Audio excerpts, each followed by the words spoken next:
So in this Realtor.com tutorial video, I am going to be showing you guys how to view mobile homes for sale or for rent here on the Realtor.com application. So the first thing you have to do is open up the Realtor.com app. Once that is done, select an area of your choice. So for this demonstration, I have Las Vegas, Nevada, and the surrounding areas as my selected area. Now once that is done, go to the top left and press on filters, go to property type and press on that. And once you're on the property type screen, if you're looking for mobile homes, simply uncheck land, farm, multifamily homes, townhomes, condos, single family homes, and make sure that mobile homes here is selected. Then once that is done, press on apply.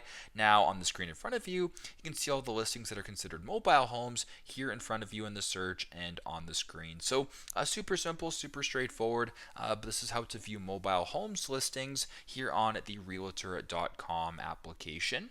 Thanks again for watching, and I hope this video helps.